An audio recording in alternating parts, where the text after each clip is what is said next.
Hai, welcome to Articles. Nggak berasa hari ini sudah masuk ke bulan November.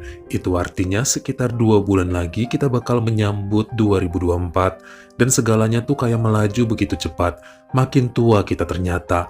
Manfaatin waktu yang masih ada ya buat mewujudkan resolusi kamu yang belum kesampaian. Hari ini kasusnya seru banget.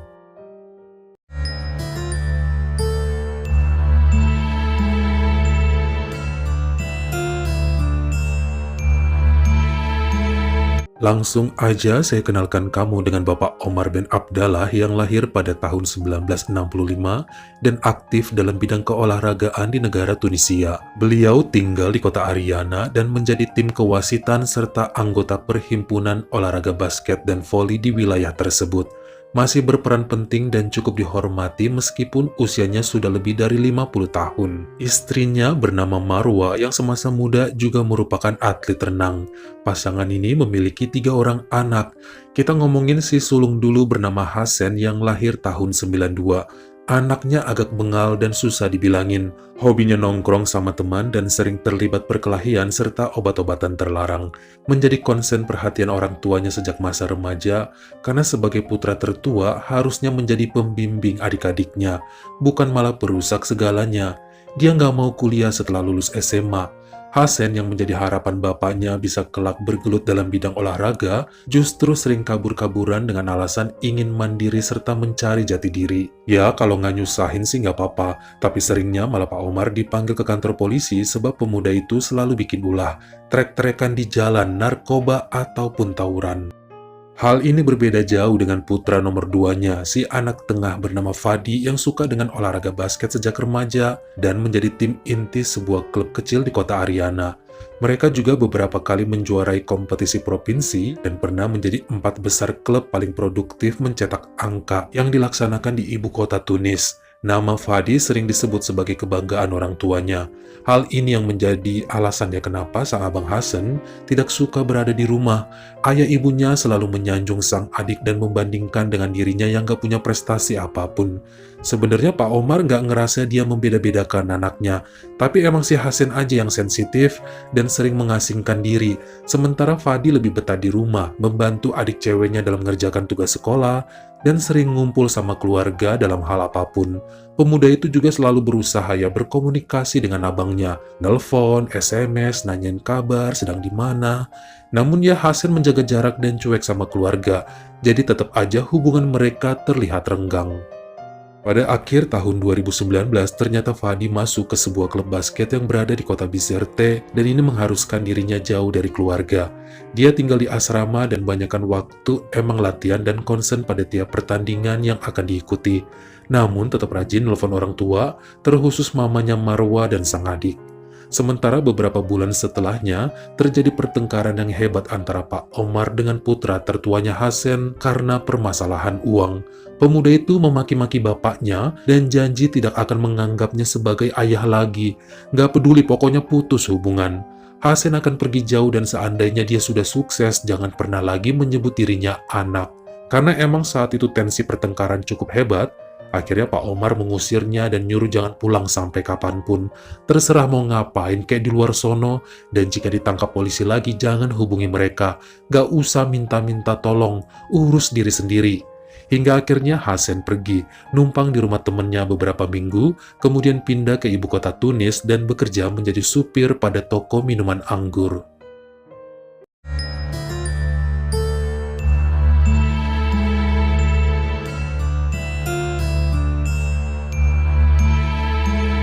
Emang setelah merantau, nampaknya Hasan banyak berubah, terkhusus lebih getol dalam bekerja. Mungkin karena nggak ada pilihan lain ya, sebab mau bermalas-malas seperti dulu, ya nggak bakal makan. Dahulu apa-apa tinggal pulang ke rumah, kalau bokeh dan lapar. Sekarang wajib bergerak supaya dapat uang untuk kebutuhan perut sendiri. Setelahnya, Hasan berhubungan dengan seorang wanita bernama Esonia Temlewi dari klub malam saat dirinya nganter minuman anggur. Saling cinta dan menikah di bulan Maret 2020 menjelang pandemi. Kala itu Hasan mengaku sebagai yatim piatu dan sebatang kara. Nampaknya sang istri percaya Makanya saat kawin tidak mengundang siapapun dari keluarga si lelaki, hanya teman kerjanya disuruh untuk menjadi saksi nikah, dan dalam beberapa lama mereka hidup cukup bahagia meskipun di mana-mana keadaan mulai lockdown. Sampai akhirnya di bulan Oktober 2020 sering terjadi keributan di antara pasangan ini mengenai uang. Apa-apa duit, sudah 2 bulan Hasen dirumahkan dan sang istri juga hampir 3 bulan tidak lagi bekerja. Bingung mau nyalakan siapa sebab sama-sama kesulitan. Bahkan Esonia sampai nggak kontak-kontakan sama orang tuanya di kota Kurbus karena malu nggak bisa ngirim uang untuk membantu keperluan mereka. Yang bikin nambah parah keadaan bahwa Hasen bukannya berhemat dan mencoba cari kerjaan apa aja yang bisa dapat uang masuk, malah makin sering mabuk-mabukan dengan temennya dan belanja narkoba. Ini tuh nggak murah dan setiap dibilangin justru ngamuk balik dan berani main tangan pada sang istri.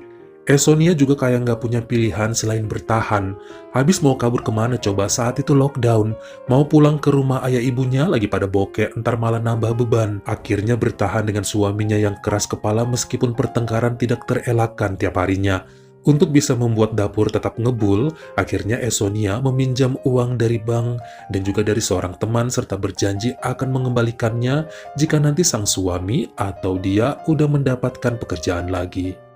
Waktu berjalan terus sampai pada bulan April 2021, ada penagih dari bank dan pihak lain yang juga ikutan ngejar Hasen untuk membayar utang yang menumpuk. Lelaki itu bilang nggak tahu apa-apa sampai istrinya ngaku bahwa hutangnya emang udah banyak. Lah, setahunan suami nggak kerja tapi tetap makan dan tinggal di rumah sewa, emang dari mana duitnya? Tiap hari Hasen nyolong uang dari dompet Esonia untuk beli narkoba, emangnya dari mana? Kan sama-sama nganggur, dikira duitnya jatuh dari langit, metik dari pohon belakang. Sampai sekarang masih pada nganggur tapi perut keisi ya hasil dari ngutang. Kenapa seakan Hasen lepas tanggung jawab dan bilang itu semua kesalahan istrinya? Gak mau tahu urusan utang katanya. Lah jadi suami gitu amat. Hingga akhirnya mereka dikasih tenggat waktu sebulan lagi, dan setelahnya Hasen mulai ngomong pada tetangga dan temen bahwa sang istri nggak pinter ngatur uang, boros dan suka ngutang tanpa izin dari suaminya, nggak becus jadi pendamping hidup, serta segala cacian lain yang justru membuat reputasi Esonia menjadi sangat jelek di mata semua orang. Berantem lagi mereka, nggak pinter ngatur uang katanya, padahal uang aja nggak ada. Nggak pernah tuh Hasen ngasih duit udah berbulan-bulan. Hingga wanita itu nekat pergi ke kota Bizerte sebab seorang kawan menjanjikan bakal ngasih kerjaan di sana. Pada bulan Juni 2021, Esonia sudah ada di Bizerte, namun teman yang menjanjikan kerja malah susah dihubungi. Hingga wanita itu mulai terkatung-katung dalam ketidakjelasan. Beruntung dia masih punya skill dalam pekerjaan di klub malam. Coba melamar dan malah mendapatkan job di bagian gudang anggurnya namun masih freelance. Gak apa-apa lah untuk bertahan hidup, sebab kala itu kan tempat hiburan beroperasinya belum bisa full akibat kebijakan pemerintah dalam masa social distancing. Sampai dengan rasa ragu-ragu dia mendaftarkan diri pada sebuah aplikasi kencan serta melabeli profilnya akan melayani siapapun dengan bayaran tertentu.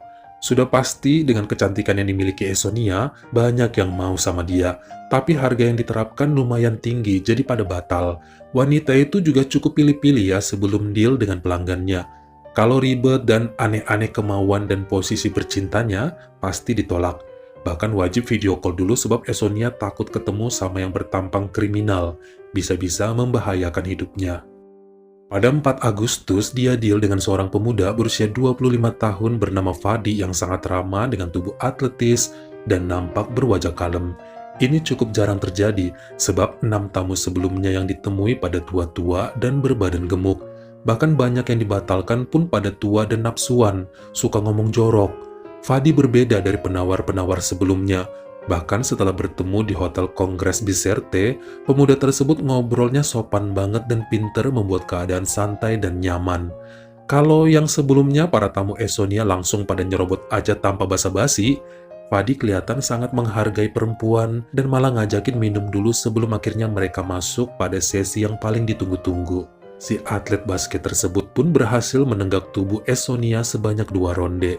Ini bukan pertama kalinya juga Fadi membayar seorang perempuan untuk melayani berahinya. Pernah sebelumnya 1 kali atas ajakan seorang teman yang juga atlet, namun saat itu masih malu-malu. Dia juga sebenarnya memiliki hubungan dengan gadis bernama Amira Saidani berusia 23 tahun yang juga atlet, tapi ya dijaga dengan baik, nggak boleh diicip sampai benar-benar menjadi istrinya kelak. Rasa penasaran yang muncul karena pernah ngebayar tersebut, makanya dia sangat sopan pada Esonia saat di hotel kemarin. Setelah 2 mingguan berjalan, ternyata Fadi kepengen lagi dan memilih menghubungi wanita itu kembali. Sebenarnya dia bisa aja ya buka aplikasi dan mencari wanita lain, namun pelayanan yang diterima dari Esonia dulu membuatnya kangen, enak dan romantis, berasa sedang bercinta sama pacar sendiri. Makanya kemudian di SMS lagi, mencari jadwal yang tepat dan untuk mengurangi uang keluar membayar hotelnya, akhirnya janjian di rumah kos Esonia yang gak jauh dari rumah sakit militer kota Bizerte. Mereka ngobrol, mandi, minum, bermesraan 3 ronde, bayar lalu pulang. Saat itu Esonia pun gak tahu ya bahwa Fadi adalah seorang atlet dan bernama belakang Ben Abdallah, karena emang gak pernah nanya-nanya pada hal yang bersifat pribadi. Awal September 2021, ternyata Hasan mendapat info bahwa istrinya ada di Bizerte, lalu menyusul ke sana karena udah nggak punya uang untuk bertahan hidup. Dia berhasil mendatangi nightclub tempat Esonia bekerja, dan sempat terjadi pertengkaran di sana. Wanita itu udah nggak mau lagi rujuk dan berharap Hasan menceraikannya secepat mungkin. Dia udah muak dengan pernikahannya yang berjalan setahunan, namun nggak pernah merasa bahagia. Kalau emang otak udah sering kena alkohol dan narkoba, pasti susah untuk merubah tabiat kasarnya. Makanya Esonia pengen mengakhiri semuanya. Namun tetap Hasan menolak dengan mengatakan dia mau memperbaiki diri dan mencoba 1 kali lagi. Beri kesempatan untuk bertobat dan menjadi kepala rumah tangga kembali. Esonia tahu bahwa ini tuh cuma manis-manis di mulut aja, sebab suaminya lagi nggak punya tempat buat tinggal, supaya bisa ditampung hidup dan dikasih makan. Kalau emang niat baikan kembali ya cari kerja dan ajakin pulang, bukan malah datang lalu minta tinggal di kediaman Esonia. Mau sampai kapan jadi parasit? Makanya tetap ditolak dan perempuan tersebut hanya fokus untuk bisa nabung lagi guna membayar utang-utangnya yang banyak di kota Tunis kemarin. Selama 4 hari sama sekali tidak ada gangguan dari Hasan, sampai pada Senin 6 September 2021 ternyata Fadi menghubungi wanita itu lagi dan minta untuk dilayani seperti 2 minggu sebelumnya. Akhirnya menemui Esonia dan mereka bermesraan kembali sampai lewat larut malam. Kenyataannya, Hasan kemudian mendapat alamat wanita itu hingga menggedor rumahnya yang bikin kaget. Dibukain pintu lalu diusir, namun suaminya nekat nyelonong masuk sambil mencekik leher sang istri. Fadi muncul dan terkaget saat melihat abangnya di sana, dan sebaliknya Hasan terkejut ada adiknya di situ tanpa baju, hanya pakai celana dan langsung mengamuk. Dia hajar istrinya terlebih dahulu, kemudian menendang tubuh Fadi dengan berapi-api. Dia bahkan mengangkat kursi besi dan menghantamkannya pada tubuh Osenia yang bikin wanita itu terkapar, namun terus aja dilanjutkan Hasan padahal istrinya sudah terluka di lantai. Karena merasa abangnya nggak akan menghentikan serangan yang bisa berakibat fatal pada Osenia, akhirnya Fadi nekat mengambil pisau di dapur, lalu menyerang Hasan sekuat tenaga meskipun sempat dilawan balik. Hasan pun tumbang. Dari sini perempuan itu baru tahu ya bahwa Fadi adalah adik suaminya. Hasan teriak padanya sambil tersungkur, "Dia adik kandungku, kamu pacaran sama dia." Osenia nangis dan bersama Fadi coba mengangkat tubuh Hasan ke sofa saat badannya semakin lemas karena luka dari pisau tadi. Mereka berusaha membawanya ke rumah sakit militer dekat situ, namun terlambat, sebab 14 jam kemudian nyawa Hasan tidak terselamatkan. Dia menghembuskan nafas terakhir di usianya yang ke-29 tahun.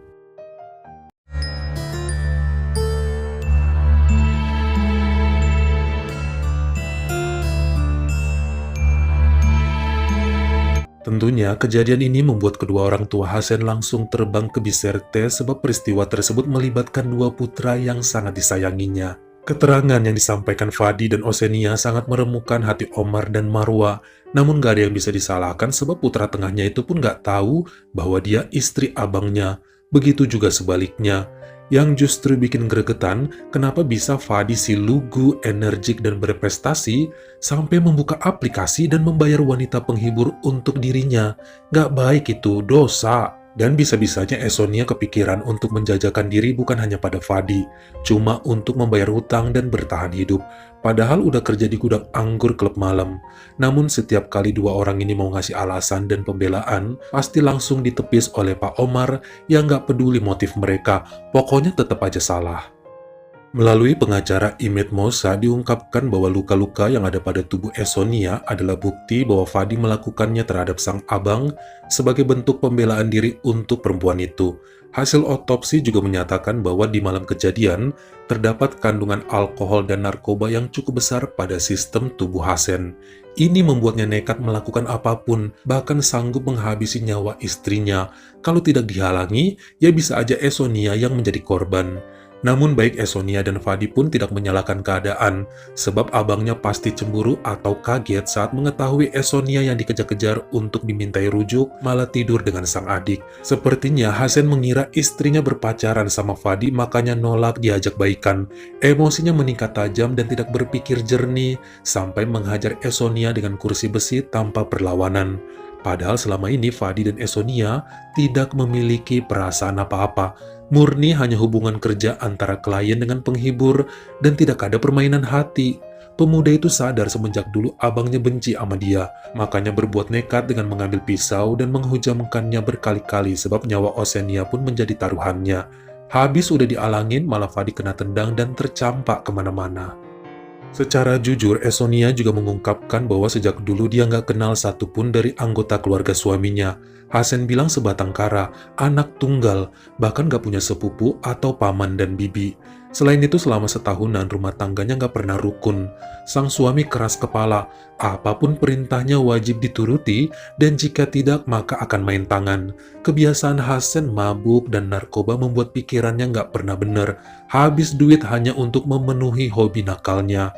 Bahkan belakangan menurut pemeriksaan dokter, Hasan dinyatakan tidak subur dan ini bikin lelaki itu makin stres dan justru menyalahkan istrinya. Hasan sering tidur dengan wanita lain seakan mau bikin Esonia kesal. Makanya nggak ada alasan untuk mempertahankan rumah tangga mereka. Dia sudah terperangkap dalam perkawinannya yang tidak sehat. Bahkan utangnya banyak pun karena sebagian disuruh-suruh sama Hasan buat ngutang, habis itu lepas tangan. Kalau dia nggak kabur ke Bizerte, nggak tahu kekerasan apa lagi yang akan diterima dari sang suami. Sampai pada hasil keputusannya per hari Senin 6 Maret 2022, hakim dan juri di Pengadilan Tinggi Wilayah Bizerte akhirnya mengumumkan bahwa Fadi bin Abdallah bersalah atas penyerangan dan pembelaan yang mengakibatkan nyawa abang kandungnya melayang. Lelaki berusia 25 tahun tersebut pun menerima hukuman 15 tahun kurungan kejahatan tingkat 2, sementara Esonia menerima vonis perbuatan tercela dan dipenjara selama 14 minggu. Namun Pak Omar kemudian membayar jaminan untuk Esonia hingga wanita berusia 31 tahun tersebut langsung bebas tanpa menjalani masa tahanan. Untuk Fadi tidak bisa dibayar, dia wajib menjalani masa hukuman minimal 10 tahun sebelum boleh dibebaskan dengan jaminan. Setelahnya, Esonia kembali ke kampung halaman di Kurbus, meskipun keluarga Ben Abdallah sempat mengajaknya untuk tinggal bersama mereka di kota Ariana. Bagaimana menurut kamu? Apakah pantas Fadi hanya menerima hukuman segitu mengingat nyawa abangnya telah dia renggut? Kalian komen di bawah. Kalau kamu suka sama video ini, jangan lupa klik like serta tombol share-nya. Buat yang baru pertama kali mampir, atau udah sering mampir tapi belum berlangganan, jangan lupa klik dulu tombol subscribe dan juga dinyalain notifikasinya, supaya lain kali kalau misalnya saya upload video baru, kamu jadi orang pertama yang tahu. Follow juga Instagram saya jika berkenan di Artokels S-nya 2. Dan jangan lupa untuk nontonin semua video saya yang lainnya. Ingat ya, tetap jaga jari dan juga lidah kita supaya nggak nyakitin hati orang lain. Terima kasih.